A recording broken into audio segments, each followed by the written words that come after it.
Friends, स्वागत है आपका मेरे हिंदी यूट्यूब चैनल पर। आज जो ये आपकी क्लास है, ये सामान्य हिंदी की क्लास है, जिसके अंतर्गत आज मैं आपके लिए लेकर आई हूँ शब्द विचार, या यूं कहें कि तत्सम तद्भव शब्द या शब्दों के विभिन्न प्रकार जो भाषा में प्रयोग किए जाते हैं। ठीक, तत्सम तद्भव जो है इसमें सबसे मेन है, क्योंकि तत्सम तद्भव आता ही, आपने अगर पिछली परीक्षाएं या क्वेश्चन पेपर देखे हैं तो आपने ध्यान दिया होगा, तत्सम तद्भव पूछ ही लिया जाता है। तो वो जो है मुख्य जो हमारा जो है ध्यान देने वाला इसमें आज की क्लास में जो है विषय रहेगा। वीडियो को एंड तक जरूर देखिएगा। तो शुरू करते हैं। सबसे पहले सामान्य हिंदी, और सामान्य हिंदी के अंतर्गत जो मुख्य टॉपिक है वो शब्द विचार, और शब्द विचार के अंतर्गत हम क्या कहते हैं, तत्सम और तद्भव। ठीक है, तत्सम और तद्भव शब्द। ठीक, वैसे तो और भी है, मैं अभी आपको जो है आगे समझा रही हूँ। पहले थोड़ा सा समझ लेते हैं, ठीक, कि मैं क्या बताना चाह रही हूँ आपको। हमने बहुत बार पढ़ा है कि भाषा की सबसे छोटी इकाई जो है वो क्या कहलाती है, वर्ण कहलाती है ना। और वर्णों से मिलकर क्या बनते हैं, शब्द, और शब्दों से मिलकर क्या बनते हैं, वाक्य, और वाक्यों से मिलकर क्या बनती है, भाषा की विभिन्न इकाइयां, अनुच्छेद, निबंध इत्यादि, है ना। तो बात करते हैं जब हम शब्दों की, तो वर्णों का समूह शब्द कहलाता है। अगर तो मैंने ये वर्णों का समूह लिखा, 3 वर्ण लिखे और शिरोरेखा से उन्हें समूह में पिरो दिया, इस रेखा को क्या कहते हैं, शिरोरेखा। ये प्रश्न भी आया हुआ है, इसलिए याद कर लो। जो शब्दों के ऊपर डाली जाती है शब्द बनाने के लिए, उसे क्या बोला जाता है, शिरोरेखा। ठीक, तो मैंने वर्णों को समूह में डाला। ठीक है, कैसे समूह में डाला, शिरोरेखा डालने से हमारा जो है वर्णों का समूह पूर्ण हो जाता है। जैसे ही मैंने कमल लिखा, मेरे सामने जो है, आंखों के सामने या कहीं ना कहीं दिमाग में जो है एक फूल की छवि उत्पन्न हो गई, कमल। ठीक है, अब है तो ये शब्द वर्णों का समूह। इन्हीं वर्णों के समूह को मैंने इस तरीके से लिख दिया, लकम या मकल। ये दोनों शब्द जब मैं लिखती हूँ तो मेरे सामने कुछ भी समझ नहीं आता। ठीक, तो यानी कि ये शब्द क्या है, अपने आप में अर्थपूर्ण नहीं है। जिनकी छवि हमारे सामने उत्पन्न नहीं हो रही, वो कैसे शब्द है, निरर्थक शब्द है। ठीक है, हाँ, ऐसा भी हो सकता है किसी ने कोई शब्द कभी पढ़ा ना हो, नया शब्द सामने आया, वो अलग बात है, पर वो निरर्थक नहीं कहलाएंगे। ऐसा शब्द, ऐसा वर्णों का समूह जिसका कोई अर्थ ना हो, वो क्या कहलाता है, निरर्थक। ठीक है, और ऐसा शब्द वर्णों का समूह जिसका कोई अर्थ हो, वो क्या कहलाता है, सार्थक। तो वर्णों का वही समूह शब्द कहलाएगा जिसका कोई अर्थ हो। ठीक, लेकिन निरर्थक क्यों बताना पड़ा मुझे आपको, निरर्थक क्यों बताना पड़ा? क्या हम अपनी भाषा में निरर्थक शब्दों का कभी प्रयोग करते हैं? करते हैं क्या? चलिए देख लेते हैं। मुझे जो है, मेरे घर कोई मेहमान आया और जो है मैं उससे कुछ जो है खान पान प्रस्तुत करना चाहती हूँ उसके समक्ष। तो मैंने बोला, अरे बैठिए, चाय वाय पी लीजिए ना, चाय वाय पी लीजिए। ठीक है, चाय तो समझ आएगा, चाय तो पिलाएंगे, लेकिन वाय क्या चीज है कि हम वाय पिलाएंगे, वाय का कोई अर्थ नहीं है। तो हम अपनी भाषा में निरर्थक शब्दों का भी इस्तेमाल करते हैं, इसीलिए हमें निरर्थक शब्दों की यहाँ परिभाषा जो है सीखनी पड़ी। ठीक है, तो हम क्यों करते हैं निरर्थक शब्दों का प्रयोग? चाय पी लो, साधारण वाक्य, चाय वाय पी लो, क्या हो जाता है, भाषा प्रभावी हो जाती है। भाषा में क्या लगता है, थोड़ा सा प्रभाव लगता है, जैसे मुहावरों के प्रयोग से लगता है। तो हम अपनी भाषा में निरर्थक शब्दों का भी इस्तेमाल करते हैं। ठीक है, तत्सम तद्भव भी एक तरह के शब्द हैं, तो मैं इसीलिए आपको सभी तरह के शब्द बता रही हूँ कि शब्द विचार हमारा मुख्य विषय है। ठीक है, अब आ जाते हैं विभिन्न प्रकार के शब्दों पर। अगर मैं देखूं तो शब्दों का वर्गीकरण वैसे 4 आधारों पर किया जाता है। सबसे पहला जो है उत्पत्ति के आधार पर, उत्पत्ति मतलब कहाँ से उत्पन्न हुए। ठीक है, उसके बाद किया जाता है रचना के आधार पर, यानी कि उनकी बनावट के आधार पर। उसके बाद किया जाता है आपका प्रयोग के आधार पर, और उसके बाद अर्थ के आधार पर। ये 4 आधारों पर हमने अपनी भाषा का वर्गीकरण किया है। वैसे तो सभी भाषाएं इन 4 आधारों पर शब्दों का प्रयोग करती हैं। ठीक है, उत्पत्ति मतलब उत्पन्न कैसे हुए शब्द। ऑब्वियसली कि शब्द जो है विभिन्न भाषाओं से उत्पन्न हुए हैं, ठीक है। रचना के आधार पर मतलब उनकी बनावट कैसे की गई है, तो वो क्या कहलाते हैं, रचना के आधार पर। प्रयोग के आधार पर, प्रयोग के आधार पर यानी कि प्रयोग के हमने कैसे प्रयोग करना है शब्दों का, जिसके अंतर्गत विकारी और अविकारी शब्द आते हैं, विकारी और अविकारी शब्द आते हैं। ठीक है। अब जो है अर्थ के आधार पर, अर्थ के आधार पर जैसे आप पर्यायवाची शब्दों के अर्थ लिखते हैं, पर्यायवाची हो गए, विलोम हो गए, अनेकार्थक हो गए, एकार्थक हो गए और वाक्यांश बोधक हो गए। वाक्यांश बोधक यानी कि हमारे कौन से शब्द होते हैं, अनेक शब्दों के लिए एक शब्द।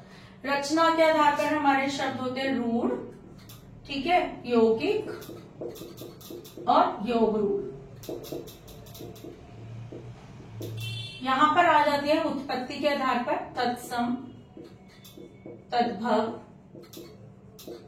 देशज, विदेशी और कई बार इसमें हम संकर शब्दों को भी पढ़ते हैं।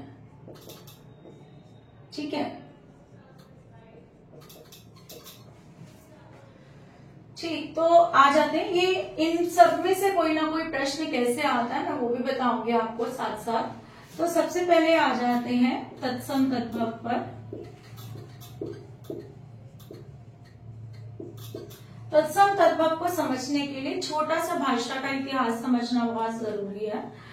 आप जो है आपने सुना ही होगा, संस्कृत जो है आदि जननी है हिंदी भाषा की। आदि जननी मतलब शुरुआती जननी है हिंदी भाषा की। संस्कृत से ही हिंदी की उत्पत्ति हुई है ना। तो संस्कृत जो है हिंदी की माँ कही जाती है। संस्कृत किसकी माँ कही जाती है, हिंदी की माँ कही जाती है। मैं इतनी दूर क्यों कर रही हूँ सॉरी, हिंदी की माँ कही जाती है। इसको इतनी दूर क्यों कर रही हूँ, क्योंकि ये माँ एकदम से नहीं बनी है हिंदी की। संस्कृत के भी पुराने समय में जो है दो रूप प्रचलित थे, एक तो वैदिक संस्कृत और एक लौकिक संस्कृत। ठीक है, वैदिक संस्कृत और लौकिक संस्कृत। वैदिक संस्कृत बड़े बड़े विद्वानों की, जिन्होंने वेद इत्यादि लिखे, उनकी भाषा थी। उससे थोड़ी सरल या थोड़ी भ्रष्ट कह सकते हैं लौकिक संस्कृत थी, जो आम जनता की भाषा थी उस समय। ठीक है। इसके बाद आ जाते हैं, फिर जो है ये भी जो है कठिन लगने लगी, तो बौद्ध और जो है महावीर जैन का समय आया, तब पाली और प्राकृतिक भाषाएं आई। बौद्ध धर्म की शिक्षाएं पाली में और जैन धर्म की शिक्षाएं प्राकृतिक में दी गई हैं। क्यों किया उन्होंने, आसान, ताकि आम जनता तक जो है उनकी प्रीचिंग्स यानी कि उनकी जो है शिक्षाएं जो है आसानी से पहुंचे।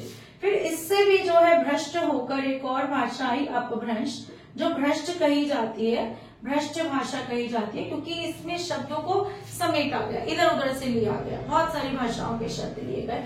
अपभ्रंश। अपभ्रंश के बाद भी जो है, अपभ्रंश से भी भारत की 5 बोलियां जो निकली हैं, मुख्य पूर्वी हिंदी, पश्चिमी हिंदी, शौर सैनी इत्यादि, उसमें कहीं जो है उत्तर भारत की एक बोली है खड़ी बोली हिंदी, है ना, खड़ी बोली हिंदी। अब क्या हुआ, जो शब्द यहां से इस काल में बोले जा रहे थे, सीधे बिना रूप बदले यहां पर पहुंचे, यानी कि कोई बदलाव नहीं हुआ उनमें, सीधा यहां से यहां पहुंचे, वो कहलाए तत्सम।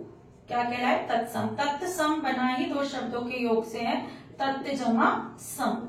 तत् मतलब उस समय के समान, उस समय के समान, उस समय के समान, यानी कि जो, इसको और क्या बोल सकते हैं, ज्यों के त्यों। ये आपने कई बार सुना होगा, ज्यों के त्यों मतलब जैसे पहले थे वैसे अब हो गए। ठीक है, वैसे हो गए। अब जो शब्द इधर आते इन भाषाओं में प्रयोग करते, कुछ बदले हुए रूप में, ठीक है, कुछ बदले हुए रूप में है तो संस्कृत के, लेकिन विभिन्न भाषाओं के प्रभावों के कारण उनका रूप जो है कुछ बदल गया, वो क्या कहलाते हैं, तद्भव। वो क्या कहलाते हैं, तद्भव। ठीक है, जो अब हो गए, अब हो गए, अब हो गए, यानी कि है तो वो संस्कृत के, लेकिन विभिन्न कालों के प्रभाव के कारण वो अब कुछ बदले हुए रूप में प्रयोग किए जाते हैं। ऐसा नहीं है कि जिनके हम संस्कृत रूप इस्तेमाल करते हैं उनके हम तद्भव नहीं करते। आपको एक उदाहरण देते हैं, जैसे मैंने यहाँ लिखा क्षीर, तो क्षीर का हिंदी क्या है, खीर। अगर मैं भाषा में क्षीर प्रयोग करती हूँ तो ये तत्सम है। अगर मैं खीर प्रयोग करती हूँ हिंदी भाषा में तो वो क्या हो जाएगा, तद्भव। मैं जो है अगर यहाँ पर प्रयोग करती हूँ घृत भाषा में तो ये क्या हो गया हमारा तत्सम। लेकिन अगर मैं इसी को घी के रूप में प्रयोग करती हूँ तो ये क्या हो गया, तद्भव। यानी कि हम भाषा में अपनी सुविधा के अनुसार अपनी भाषा को जैसे भी दिखाना चाहें, हम किसी की शब्दावली कैसी होती है, किसी की कैसी होती है, तो हम क्या करते हैं कि अपने अनुसार तत्सम और तद्भव शब्दों का प्रयोग करते हैं। ठीक है, कुछ बदले हुए रूप वाले क्या कहलाते हैं, तद्भव, और जो सीधे संस्कृत के हैं वो क्या कहलाते हैं, तत्सम शब्द कहलाते हैं। ठीक है, अब जो है जो हमें मुख्य रूप से पढ़ना है वो तत्सम तद्भव में ये पढ़ना है कि इनकी पहचान कैसे की जाए। आखिर तत्सम तद्भव शब्द पहचान कैसे की जाए, तो बहुत ही साधारण सी ट्रिक है, याद कर लेंगे तो बहुत आसान रहेगी।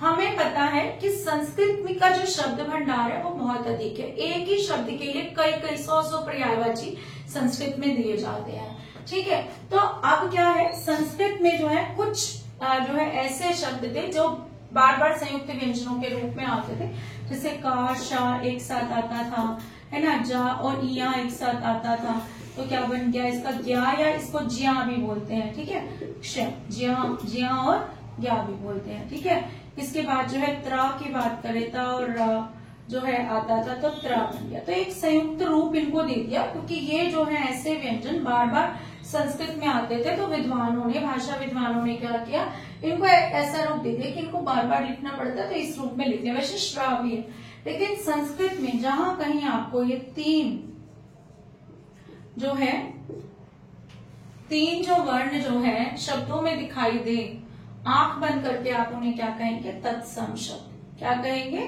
तत्सम शब्द कहेंगे। ठीक है, अब जो है स्वरों में कहूं तो री ऋषि है। री तो जो है स्वर संस्कृत से लिया गया, इसका दीर्घ रूप भी विद्यमान था पहले, ऐसे करके, जो आज केवल संस्कृत में होता है, हिंदी से हटा दिया गया। तो री एक स्वर है, इस स्वर की मात्रा कैसे लगती है, ऐसे। ठीक है, तो ये भी क्या होगा हमारा, तत्सम शब्द होगा। अच्छा, रा जो है, रा को बच्चे री से कंफ्यूज होते हैं, ऋषि लिखना हो तो वो ऐसे लिख देते हैं कई बार, जिनको हिंदी नहीं आती या अभी सीख रहे होते हैं, तो ऋषि ऐसे नहीं लिखा जाएगा, ऋषि तो इस तरीके से लिखा जाएगा, और ये कौन सा शब्द होगा, तत्सम। लेकिन रा भी अपने आप में एक अलग सा व्यंजन है, जिसके बारे में थोड़ा सा ज्ञान लेना जरूरी है। मैं यहाँ मिटा देती हूँ। ठीक, तो रा जो है एक तो इस रूप में, स्पष्ट रूप में, अपने सामान्य रूप में हमें शब्दों में दिखाई देता ही है। एक हमें दिखाई देता है ये इस रूप में, जैसे कर्म में हमें दिखाई दे गया। ठीक है, इसमें क्या होगा, जैसे का वर्ण विच्छेद ऐसे होगा, र म, कर। ठीक है, कर। इस वाले रा को जो ऊपर लगता है हम क्या कहते हैं, रेफ। क्या कहते हैं, रेफ। दूसरा होता है एक रा जो नीचे लगता है पैरों में, इस रा को हम क्या कहते हैं, पदेन। ये क्यों बता रही हूं कि ये भी तत्सम तद्भव की पहचान है। मैंने लिखा क, र, म, अ, क्या लिख दिया मैंने, क्रम। ठीक, अब जो है यहाँ और यहाँ में क्या अंतर है, वर्ण एक जैसे हैं तीनों में, तीनों में ही क, र और म मिलकर बना है, और बाकी जो है स्वर अ का प्रयोग हुआ है। लेकिन अगर यहाँ पर देखो तो ये रा के बाद कोई स्वर नहीं है, कोई स्वर नहीं है, तो रेफ रा जो होता है वो स्वर रहित होता है। क्या होता है, स्वर रहित होता है। लेकिन यहाँ पर देखिए तो इस रा के बाद स्वर है, बल्कि जिसके पैरों में ये लगा हुआ है ना, क के पैरों में, वो स्वर रहित है, ये स्वर सहित है। तो ये भी पूछ लिया जाता है कई बार, प्रश्न कैसे आता है, स्वर सहित व्यंजन, स्वर सहित रा की पहचान कीजिए।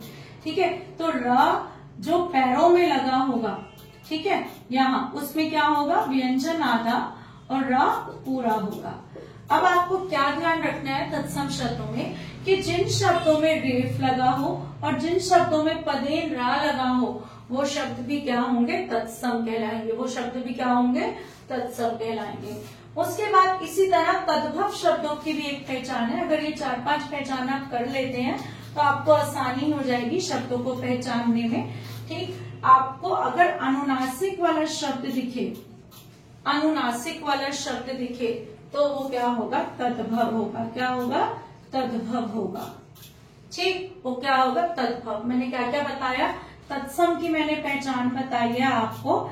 ये श वाले शब्द, त्र वाले शब्द, या वाले शब्द, री ऋषि की मात्रा वाले शब्द, ये मैंने आपको बताए हैं। पदेन रा, ठीक है, और रेफ रा, ठीक है, रेफ रा की पहचान आपको बताइए, ये कौन से होंगे? तत्सम। लेकिन तद्भव में क्या होगा? अनुनासिक लगा होगा। क्या लगा होगा? अनुनासिक। अनुनासिक को हम क्या कहते हैं? चांद बिंदु। क्या कहते हैं? चांद बिंदु या चंद्र बिंदु कहते हैं। जिन व्यंजनों जिन शब्दों में चांद बिंदु लगा होगा वो कौन से शब्द होंगे? वो आपके होंगे हमारे तद्भव शब्द। इसके बाद जो है कुछ ध्वनियां बाद में उत्पन्न हुई, जैसे ये ध्वनियां है ढ के नीचे बिंदी लगाकर, ड के नीचे बिंदी लगाकर क्या बनी है? ये दोनों ध्वनि काफी बाद में बनी है। तो अगर ये शब्दों में आ जाती हैं, जैसे गणना आ गया शब्द और पूछा जाए तत्सम है कि तद्भव है, तो आपका उत्तर क्या होना चाहिए? तद्भव शब्द है, क्योंकि ये ध्वनियां जब संस्कृत भाषा से हिंदी भाषा उत्पन्न हुई तब ये दोनों ध्वनियां थी नहीं। इनको क्या बोलते हैं? उत्क्षिप्त व्यंजन बोलते हैं। वैसे उत्क्षिप्त व्यंजन जो मैंने आपको वर्ण विचार के अंतर्गत पढ़ाया हुआ है, तो हमें ये ध्यान रखना है। अब मैं शब्दों का अभ्यास आपको तत्सम तद्भव जो है कम करा रही हूँ, इसलिए क्योंकि तत्सम तद्भव शब्द जितना आप पढ़ेंगे ना आपको उतना आएंगे। मैं कुछ यहाँ पर आपको करवा देती हूँ कि शायद कुछ आपको याद हो जाए।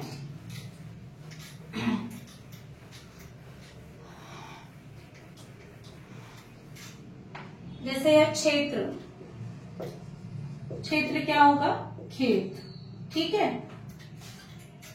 इसके बाद घृत बताया था, घी, घोटक, घोड़ा, ठीक है। मैंने प्रकट, सामने आना, ठीक है। ये तो अर्थ हो गया। खैर यहाँ तद्भव रूप नहीं है इसका, ठीक। जरूरी नहीं है कि हर किसी का जो है आपको एक तद्भव रूप मिले, ऐसा नहीं है।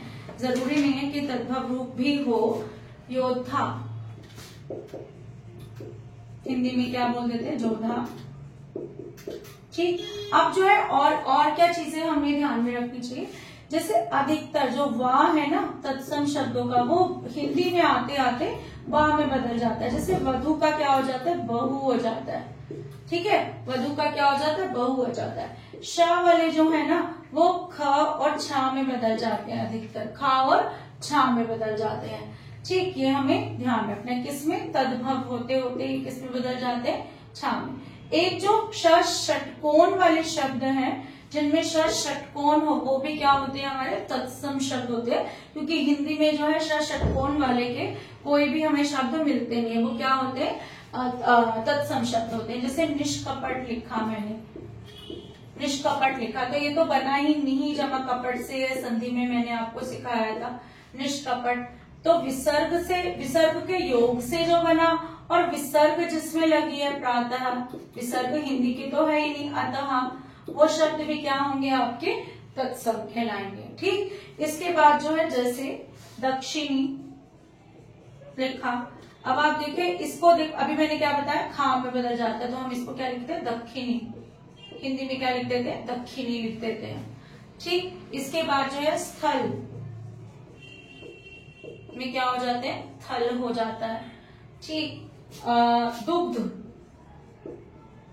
क्या हो जाएगा? दूध हो जाएगा।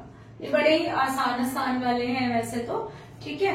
तो क्या हो जाता है? तत्सम तद्भव की थोड़ी सी पहचान पर ध्यान देना है, तो हमारे ये जो शब्द है बहुत आसानी से हो जाएंगे। इसके बाद आ जाते हैं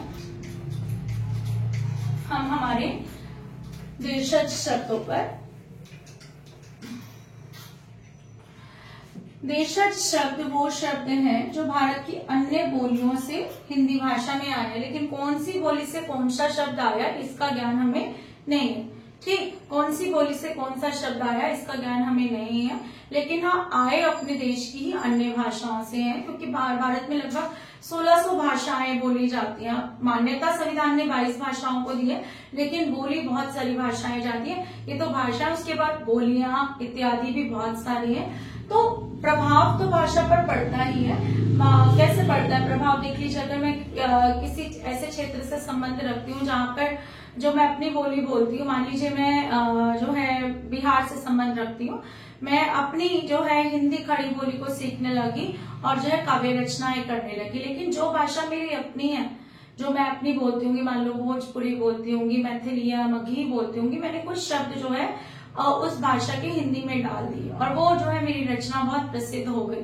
ठीक, तो क्या हुआ, वो रचना प्रसिद्ध होगी तो वो शब्द हिंदी में भी धीरे धीरे अन्य जो है उन जो कवियों ने या उसको पठन करने वाले लोगों ने क्या किया, उसको जो है ग्रहण कर लिया। ठीक, तो क्या हुआ, वो शब्द अब हिंदी भाषा में मिल गया।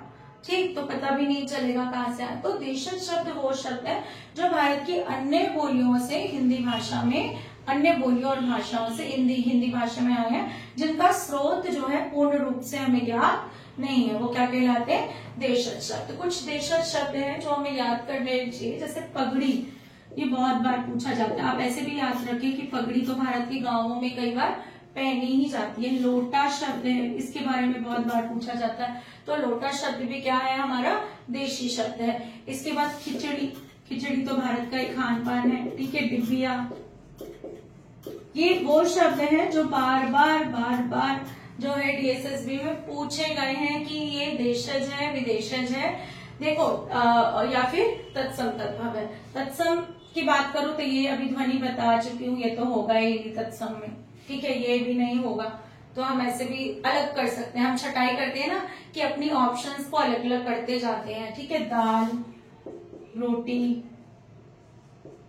ये शब्द तो आप अच्छे से याद कर लीजिए। दाल रोटी तो भारत का जो है गांवों की मुख्य जो है भोजन है, दाल रोटी खाना। इसके बाद मोटू, पेटू, ये सब भी किसके हैं, हमारे देशज शब्द हैं। ठीक है, खटखटाना, पेटी, ये सब हमारे देशज शब्द है। इनको तो आप बहुत अच्छे से याद कर लीजिए क्योंकि ये बार बार पूछे गए हैं। ठीक है, खटिया भी कर लीजिए, पड़ोस। ठीक, इसके बाद आ जाते हैं विदेशज शब्द या विदेशी शब्द। विदेशज या विदेशी, जब हम भारत का इतिहास खोल के देखते हैं तो हम देखते हैं समय समय पर बहुत सारे विदेशियों ने यहाँ पर आक्रमण किया और बहुत साल राज करके भी गए और कई तो यहीं बस गए हैं, है ना। तो वो अपनी भाषाएं लेकर आए थे, कुछ उन्होंने हमारी भाषा सीखी और कुछ अपनी हमें सिखाई। तो ऐसा करते करते उनकी भाषाओं के शब्द जो है हिंदी में घुल मिल गए हैं। ठीक, तो हिंदी भाषा में जो विदेशी भाषाओं के, जैसे पुर्तगाली भारत आए थे तो पुर्तगालियों के शब्द आ गए, उर्दू फारसी के आ गए, मुगलों के कारण जो है उर्दू फारसी के शब्द हिंदी भाषा में आ गए हैं। तो वो शब्द क्या है, विदेशज शब्द कहलाते हैं। हिंदी भाषा ने उन्हें अपनाया तो है लेकिन उनकी पहचान को गायब नहीं किया है। वो कैसे शब्द कहलाते हैं, वो शब्द कहलाते हैं विदेशज शब्द। ठीक है, जो अन्य भाषा, अंग्रेजों ने जो है इस भारत में कितने साल शासन किया। जब मैं ये बोलती हूँ टिकट ले आओ, टिकट ले आओ, जब टिकट ले आओ बोलते हैं तो टिकट का हिंदी नाम तक नहीं पता हमें कि टिकट को क्या बोलते होंगे। पर्ची बोल दिया, रिसिप्ट ले लो, है ना। तो जो है हम ऐसे शब्द मिल गए हैं कि वो हमें हिंदी के ही लगते हैं। हम स्कूल शब्द का इस्तेमाल करते हैं, डॉक्टर का करते हैं, जो हमें पता ही नहीं चलता। हालांकि इनके नाम है कि स्कूल को विद्यालय कहते हैं हिंदी में, डॉक्टर को चिकित्सक कहते हैं, लेकिन फिर भी जो है हम अंग्रेजी शब्दों का भी बड़ी सहजता से प्रयोग करते हैं। तो वो शब्द जो भारत के बाहर की भाषाओं से हिंदी भाषा में आए हैं वो क्या कहलाते हैं, विदेशी शब्द कहते हैं। भारत में कौन कौन सी भाषाओं के शब्द आए हैं अगर हम उनको देखें तो उर्दू फारसी के हैं, अरबी शब्द हैं, तुर्की शब्द हैं, ठीक है, पुर्तगाली शब्द हैं, चीनी है, जापानी है, डच भाषा के भी हैं, ठीक है, और जो है अंग्रेजी शब्द भी हैं। ठीक है, इन सब भाषाओं के शब्द जो है भारत में हमने इस्तेमाल किया। अब कुछ जैसे उर्दू तो जन्मी हुई है, जैसे राज हो गया, ठीक है, राज हो गया, सजावट हो गया, जो है कह सकते हैं गुलदान हो गया, ये सब उर्दू के शब्द हैं हमारे। ठीक है, इसके बाद फारसी के करें तो आदमी, चश्मा, ये सब हमारे फारसी के शब्द हैं, ये दोनों याद कर लीजिए, ठीक है। और उसके बाद जब हम बात करें तो फ्रांसीसी भी कर लीजिए, ठीक। अरबी शब्दों की बात करें तो जो है अदालत, औरत, ये हमारे क्या है, अरबी भाषा के शब्द हैं, ठीक है। तुर्की शब्दों की जब हम बात करते हैं तो लाश इत्यादि जो है, तो अब जो है इन पर जो है मैं आपकी एक क्लास जरूर लूंगी, आपको याद करवाने के लिए। याद रखिएगा कि अगली क्लास मेरी सामान्य हिंदी की जो है इन्हीं पर होगी कि ये शब्द मैं आपको पूरी कहानी बनाकर बहुत अच्छे तरीके से याद कराने वाली हूँ।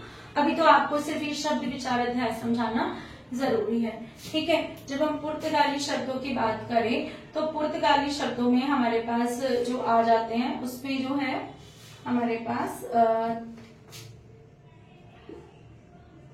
कैंची, चीनी में हमारे पास चाय है, ठीक है। जापानी में हमारे पास रिक्शा है, ठीक। डच और अंग्रेजी भाषा के शब्द भी हमारी हिंदी भाषा में प्रयोग किए जाते हैं, जो है एक सेकेंड, हाँ जी। अंग्रेजी के तो टिकट हो गए, ठीक है, और जो है रेल हो गया, ठीक। ये डच का मुझे अभी कोई याद नहीं आ रहा है, मैं बताती हूँ आपको बाद में। फ्रांसीसी में जैसे हम रिपोर्टाज इस्तेमाल करते हैं, ठीक है, एजुकेरम करते हैं ना, तो हिंदी में नहीं करते खैर से। तो क्या है कि बहुत सारे शब्दों का हम हिंदी भाषा में इस्तेमाल करते हैं, ठीक। इसके बाद आ जाते हैं हम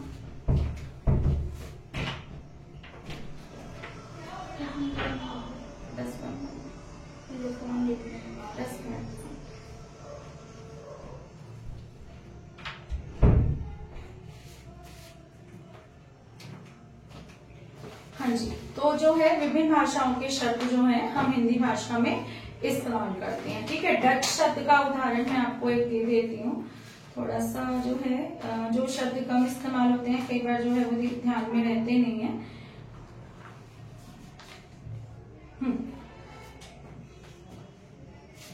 तुरुप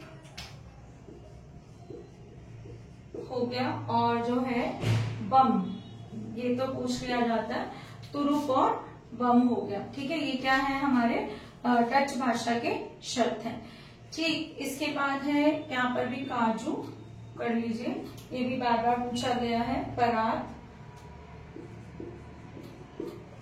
ठीक। तो जो बार बार पूछे गए शब्द हैं अगली क्लास में जो है वो मैं आपको एक साथ दे लूंगी ताकि आपको जो है याद रहे वो शब्द। इसके बाद बात करते हैं हम हमारे जो है संकर शब्दों की। संकर शब्द क्या है? संकर शब्द वो शब्द हैं जो दो भाषाओं के योग से बने हैं, ठीक है, दो भाषाओं के शब्दों के योग से बने हैं, ठीक। जैसे हो गया चाय वाला, हमने कर दिया, चाय जो है चीनी शब्द और वाला हिंदी शब्द, दोनों को मिलाकर क्या बना, चाय वाला। हमने टिकट घर बना दिया, टिकट इंग्लिश शब्द है, घर जो है हमारा हिंदी का शब्द है, नया शब्द बन गया टिकट घर। तो ऐसे शब्दों को क्या कहते हैं हम, संकर शब्द कहते हैं, ठीक है। इसके बाद आ जाते हैं रोड, रूढ़, यौगिक और योग रूढ़। इनको समझ लेते हैं एक बार। रूढ़ शब्द कौन से होते हैं? जिनको अगर हम तोड़ें तो सार्थक टुकड़े ना मिले। जैसे टिकट घर को तोड़ा मैंने, यहाँ से तोड़ा तो नहीं मिलेगा, खैर सार्थक। मैंने टिकट और घर तोड़ दिया तो मुझे दो जो है मीनिंगफुल अर्थपूर्ण शब्द मिल रहे हैं, लेकिन रूढ़ शब्दों में ऐसा नहीं होता। रूढ़ शब्दों में क्या होगा, हमारे जो है आम शब्द आ गया, जैसे रस आ गया, इनको मैं तोड़ू तो मुझे कोई अलग अर्थ नहीं मिलेंगे दो शब्दों के। यौगिक में जितने भी समासिक पद हैं, संधि वाले शब्द हैं, ठीक है, उपसर्ग प्रत्यय वाले शब्द हैं, वो किस में आ जाएंगे, यौगिक शब्दों में आ जाएंगे। जैसे विद्यालय, मैंने क्या लिख दिया, विद्या जमा आलय, तो ये शब्द क्या हो गए, यौगिक शब्द हो गया, ठीक है। मैंने लिख दिया धर्मात्मा, धर्म जमा आत्मा मेरे सामने शब्द आ गया, तो वो क्या हो गया, हमारा यौगिक शब्द हो गया। मैंने लिख दिया यहाँ पर कविंद्र, तो कवि जमा इंद्र, ये शब्द मेरे सामने आ गया, तो ये शब्द क्या होगा हमारा यौगिक। योग रूढ़ शब्द क्या है तो यौगिक शब्द, लेकिन क्या है, क्या हो गया उनको, वो किसी अन्य अर्थ के लिए इस्तेमाल होते हैं। जो बहुव्रीहि समास वाले शब्द है ना हमारे, जो आपको समास की वीडियो मैंने दिखाई थी, कि जो किसी तीसरे पद की ओर इशारा करते हैं, रूढ़ हो गए हैं किसी तीसरे के लिए। जैसे आपको मैंने बोला नीलकंठ, नीलकंठ तो मोर का भी होता है, नीलाकंठ किसी और पक्षी का भी हो सकता है, लेकिन ये किसके लिए प्रयोग किया जाता है, हमारा मुख्यतः शिव के लिए किया जाता है। अब आजकल भाषा में जो है नीलकंठ वैसे तो है, महादेवी वर्मा ने अपनी रचना में मोर के लिए भी रूढ़ कर दिया, प्रसिद्ध हो गया, पर मुख्यतः ये किसके लिए इस्तेमाल किया जाता है, शिव भगवान के लिए। लंबोदर गणेश जी के लिए योग रूढ़ शब्द है। ठीक है, वीणा पाणी, जिसके हाथ में वीणा हो, किसके लिए प्रसिद्ध है, जो है जो सरस्वती माँ के लिए प्रसिद्ध है। तो वो बहुव्रीहि समास के जितने शब्द हैं वो किस में आएंगे, हमारे योग रूढ़ में आएंगे। अब आ जाते हैं विकारी और अविकारी शब्द। ठीक, विकारी शब्द के केवल नाम बताऊंगी क्योंकि इनको भाषा में मैं आपको पढ़ा चुकी हूँ। विकारी शब्द वो शब्द हैं जिन पर लिंग वचन कारक का प्रभाव पड़ता है। ठीक है, जैसे संज्ञा पर, सर्वनाम पर, क्रिया पर और विशेषण पर, इन पर क्या होता है, लिंग वचन कारक का प्रभाव पड़ता है। जैसे हरा कपड़ा, हरी साड़ी, हरा का हमने क्या बना दिया, हरी, ये विशेषण शब्द है। ठीक है, लड़का जाता है, लड़की जाती है, हमने बना दिया, तो ये परिवर्तित हो रहे हैं लिंग के कारण, या वचन बदले तो जाते हैं, यहाँ पर भी वचन बदले तो क्या हो जाएगा, हरे। ठीक है, सर्वनाम शब्द भी वह से क्या हो जाता है, वचन बदलने पर वे हो जाता है। संज्ञा भी जो है बदल जाती है, जैसे हमने बोला लड़का संज्ञा शब्द है, वचन या लिंग बदलने पर लड़के और लड़की हो जाता है। तो ये शब्द जो बदलते हैं, विकार का अर्थ होता है परिवर्तन। जिन शब्दों पर लिंग वचन कारक का प्रभाव पड़कर रूप बदल जाता है वो क्या कहलाते हैं, हमारे विकारी शब्द कहलाते हैं। ये प्रश्न कैसे आता है, कौन सा विकारी शब्द, बीएसएसबी का प्रश्न है, कौन सा विकारी शब्द वह का वे हो जाता है, वह का वे हो जाता है, यानी कि बीच में वचन बदलने पर लिखा हुआ था, वचन बदलने पर, तो वो क्या है, कौन सा विकारी शब्द है, ऑप्शन में क्या था, सर्वनाम एक ऑप्शन था, तो वो सही है। ठीक है, इसके बाद आ जाता है अविकारी शब्द। कौन से होते हैं, अविकारी शब्द वो होते हैं जिन पर लिंग वचन कारक का कोई प्रभाव नहीं पड़ता। ये सब जो टॉपिक है ये आपको शब्द विचार पढ़ाने के लिए, लेकिन इन पर जो है अलग अलग जो है क्लास बनाई जा सकती है। संज्ञा सर्वनाम विशेषण पर तो मैं बना चुकी हूँ, क्रिया पर भी बना चुकी हूँ।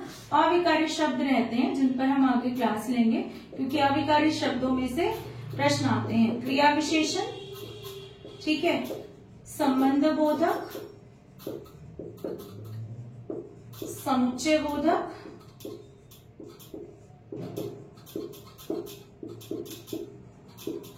विस्मयादि बोधक अव्यय